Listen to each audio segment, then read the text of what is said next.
और सिर्फ यही नहीं कि वो आकर के अव्वल नंबर जो वसुधैव कुटुंबकम तैयार करता है, उसकी अव्वल नंबर आत्माओं को ही तैयार करता है। नहीं, जो नंबरवार ब्रह्मा और बनते हैं, चार मुख वाले और भी तो ब्रह्मा है ना, उन मुखों के द्वारा भी क्या उन चार विशेष धर्मों की क्या फाउंडेशन डालता है। कौन कौन से चार विशेष धर्म? देवता, जो सत्युग में 16 कला संपूर्ण देवताएं बनते हैं, वो बीज रूप आत्माएं अलग, जो रुद्राक्ष के मण के कहे जाते हैं, रुद्र के डायरेक्ट बच्चे, सन्मुख पढ़ाई पढ़ने वाले, वो अलग। वो 16 कला संपूर्ण से भी ऊंची स्टेज वाले हैं। क्या? कलातीत स्टेज का सुख लेते हैं। देवताएं तो फिर भी ज्ञानेंद्रियों का सुख लेते हैं, और वो बीज रूप आत्माएं तो क्या कर्मेंद्रियों के सुख की तो बात ही नहीं, वो तो भ्रष्ट इंद्रियों की बात हो गई। जिन भ्रष्ट इंद्रियों से भ्रष्ट कर्म करते हैं मनमाने तरीके से, ज्ञान इंद्रियों का भी सुख त्याग देते हैं। क्या? वो भी नहीं लेते। ऐसा पुरुषार्थ करते हैं कि इंद्रियों से परे की स्टेज, इंद्रियातीत सुख प्राप्त करते हैं। क्या? कैसे? 10 इंद्रियों को जो कंट्रोल करने वाला मन है, उस मन को कंट्रोल करके, जो मन घड़ी घड़ी चंचलता से इधर से उधर, उधर से इधर भागता ही रहता है, कोई मनुष्य मात्र का मन माने संकल्प विकल्प शक्ति, वो संकल्पों की विकल्पों की शक्ति किसी की एकाग्र नहीं देखी जाती। कोई मनुष्य मात्र ये नहीं कहेगा कि हमने संकल्पों के ऊपर जीत पा ली, मन को पूरा कंट्रोल कर लिया, मन एकाग्र हो गया, या मन आत्मिक स्थिति में ज्योति बिंदु की स्थिति में स्थिर हो गया। ऐसी ज्योति बिंदु की स्थिति में स्थित होने वाली जो आत्माएं हैं, जो अतीन्द्रिय सुख भोगती हैं, कलातीत सुख भोगती हैं, 16 कला से भी ऊंची स्टेज का सुख भोगती हैं, उन आत्माओं की तो बात ही अलग है। बाकी और भी 4 वर्णों की चाहे स्थापना कलयुग के अंत में ही भगवान आकर करते हैं। क्या? देवात्माएं और कौन सी? छात्र धर्म की आत्माएं, क्षत्रिय आत्माएं, क्षत्रियत्व प्राप्त करने वाले, जो जन्म जन्मांतर राजाएं भी बने हैं। क्या? कौन सी आत्माएं हैं वो जो त्रेता की क्षत्रिय गाई जाती हैं? ये वही आत्माएं हैं जो संगम युग में बीज रूप स्टेज धारण करती है। वो सतयुग में भी 16 कला संपूर्ण पार्ट बजाती है देवात्माओं के बीच में, और त्रेता में वही आत्माएं क्षत्रिय राजा राम के कुल में राम की डायनेस्टी चलती है। क्या? 13 जन्मों में, इसलिए उसका नाम ही है त्रेता युग। तो क्षत्रिय वर्ण की भी स्थापना होती है। कलयुग के अंत में और सतयुग के आदि में भगवान आकर के वो वर्ण की भी रचना करते हैं। और चौथा वर्ण जिसे कहते हैं वैश्य वर्ण, विशियस। क्या? विशियस माने जिसमें वैश्य भरे हुए हैं, विकार भरे हुए हैं, वैश्यलेस नहीं रहते। वो देवताएं भी है वैश्यलेस नहीं रहते। विधर्मी धर्म पिताओं के और उनके हुजूम उन धर्म पिताओं के जो फॉलोअर्स आते हैं, क्या करोड़ों की तादाद में जल्दी से जल्दी उतरते हैं। क्या? उन हुजूम के प्रभाव से प्रभावित होकर के ये देव आत्माएं भी कन्वर्ट हो जाते हैं। और ये तो हिस्ट्री कहती है कि भारतवासी दूसरे दूसरे धर्मों में कन्वर्ट होते हैं। दूसरे धर्म वाले जो पक्के होते हैं, धर्म पिताओं के पीछे पीछे आने वाली आत्माएं, वो कभी भी कन्वर्ट नहीं होते। वो अपने धर्म के पक्के होते हैं। धर्म पिता ने जो सुप्रीम सोल बाप ने जिस प्रैक्टिकल साकार तन में आकर के राजयोग सिखाया था, उस राजयोग का गिरती कला की स्टेज का अनुभव करते हैं और वो भी राजा बनते हैं। उनको गिरती कला का राजा बनाने का निमित्त कौन बनता है? निमित्त सुप्रीम सोल गॉड फादर नहीं बनता है, वो तो स्वर्ग के राजाएं तैयार करता है क्या? और स्वर्ग से भी ऊंची स्टेज जिसे कहा जाता है बैकुंठ, जिसका गायन इस्लामियों में भी है क्या? जन्नत, क्रिश्चियंस में भी है पैराडाइज। क्योंकि वो धर्म पिताएं जो पवित्र आत्माएं आती हैं आत्मलोक से, वो निष्पाप आत्माएं होकर के गई हैं इस सृष्टि रूपी रंगमंच से। क्योंकि भगवान बाप आते हैं सारी मनुष्य सृष्टि की जो भी धर्म की आत्माएं हों क्या, सबका उद्धार करते हैं क्या? उस साकार तन के द्वारा सबका गाइड बनते हैं, सबको लिबरेट करते हैं और सारी मनुष्य सृष्टि को कम से कम एक जन्म की जीवन मुक्ति जरूर मिलती है। तो जो भी आत्मा आत्मलोक से आती है, क्योंकि पवित्र होकर के आत्माएं गई थी, जब चतुर्थ विश्व युद्ध हुआ था, सारी विश्व का, सारी दुनिया का संहार हुआ था, तो उस एटमिक विश्व युद्ध में सभी प्राणी मात्र ने अपना शरीर छोड़ करके कहां स्थान ग्रहण किया? उसी सुप्रीम एबोर्ड सोल वर्ल्ड आत्मलोक में, जिसे मुसलमान अर्श कहते हैं। कि खुदा अर्श में रहता है, फर्श में नहीं रहता। आज तो है भारतवासी ऋषि मुनियों के चक्कर में आकर के सारी दुनिया क्या समझने लगी? क्या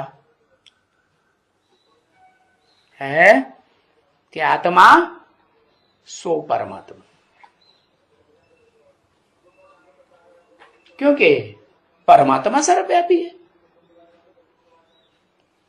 तो वो बात भूल गए कि आत्मा तो परम पवित्र चीज है।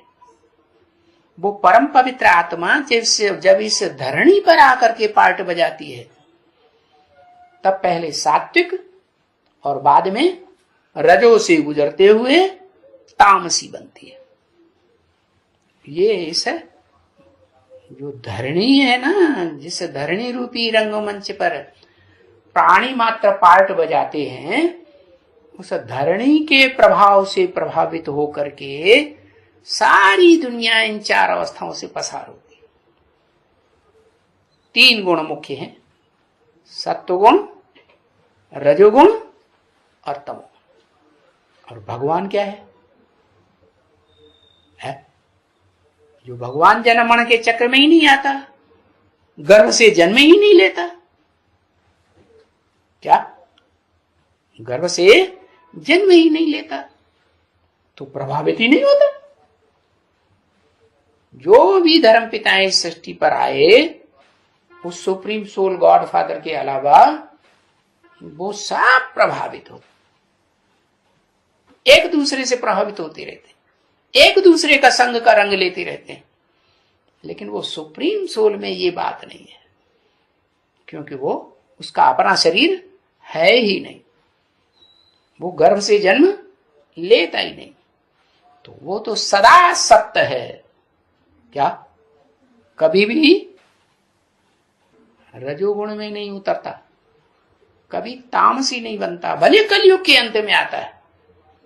और पतित से पतित, तमो प्रधान से तमो प्रधान पत्थर बुद्धि मनुष्य में आता है, जिसको अभी अभी कोई बात बताओ और अभी अभी याद ही नहीं, भूल जाता है। तो क्या कहेंगे? पत्थर बुद्धि कहेंगे, पारस बुद्धि कहेंगे? नहीं, पत्थर बुद्धि। ऐसे पत्थर बुद्धि मनुष्य भी जब तमो प्रधान बनते हैं, रजो प्रधान बनते हैं, तो बस दुनिया में अपने को भगवान साबित करते हैं। आत्मा सो परमात्मा, परमात्मा सर्वव्यापी है, शिवो हम। शास्त्रों में ऊंचे ऊंचे टाइटल दे रखे हैं। कौन सा टाइटल से शुरुआत होती है? कहते हैं भगवान का सबसे बड़ा साकार रूप जो है वो विष्णु देवता है। वो विष्णु देवता ने ही भगवान का रूप धारण किया है और वो सारी दुनिया में सृष्टि पर टाइम टू टाइम अवतार लेता रहता है। क्या अवतरित होता है? 10 अवतार गाए हुए, 22 24 अवतार गाए हुए, हिंदुओं ने भी गाए हुए हैं और जैनियों ने भी गाए हुए, और बड़े बड़े शास्त्र लिख दिए हैं उनकी प्रशस्ति में, प्रशंसा में। अब ये नहीं समझते कि वो जो विष्णु 4 हाथ वाला है, 4 भुजाओं वाला, ऐसा कोई व्यक्ति होता है क्या? है? होता है? नहीं। उसका मतलब ये है कि जो ब्रह्मा है 4-5 मुखों वाला, वो ब्रह्मा अलग अलग मुखों से अलग अलग प्रकार की बातें बोल करके अलग अलग वर्णों की स्थापना करने का निमित्त बनता है। क्या? और वो 4 वर्णों की सृष्टि इस सृष्टि पर तैयार हो जाती है। सुप्रीम सोल बाप आकर के हर वर्ण की उद्धार करता है।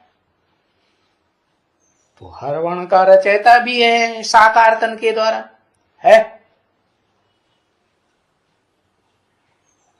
तो जो साकार तन है उसके द्वारा ही ये बात भी बोलता है कि मैं जब आता हूं तो 4 वर्णों की स्थापना करता हूं षष्ठी रूपी रंगमंच पर।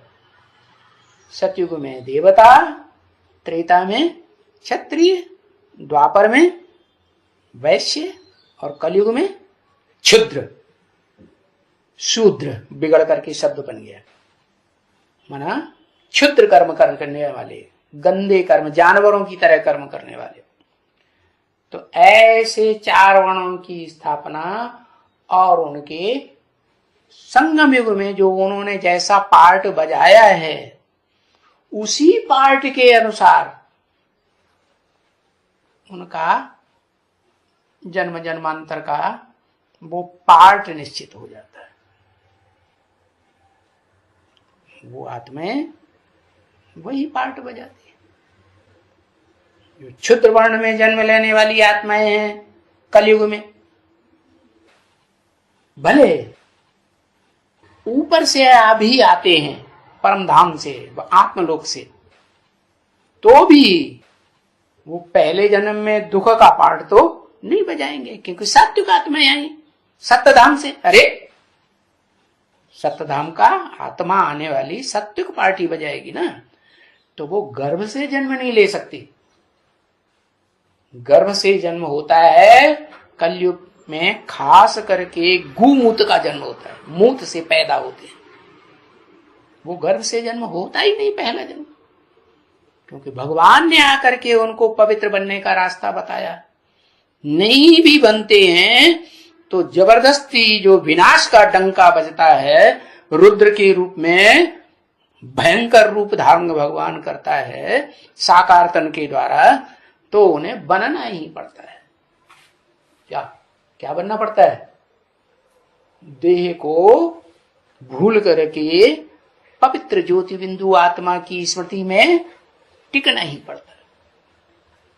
तो ऐसी आत्माएं पहले जन्म में भी कलयुग के अंत में उतरेंगी तो सुख में ही रहेंगी, दुख नहीं भोग सकती। वो गर्भ से जन्म नहीं लेती, वो उन्हीं देवताओं में जो सतयुग से लेके जन्म लेते चले आ रहे हैं, कम कलाओं वाले देवताएं बने हैं, जो कलयुग के अंत में भगवान के आने पर कम कला वाले ब्राह्मण बने थे, नीची गुरियों के ब्राह्मण बने थे, उन्हीं देवात्माओं में, उन्हीं ब्राह्मण आत्माओं में प्रवेश करते।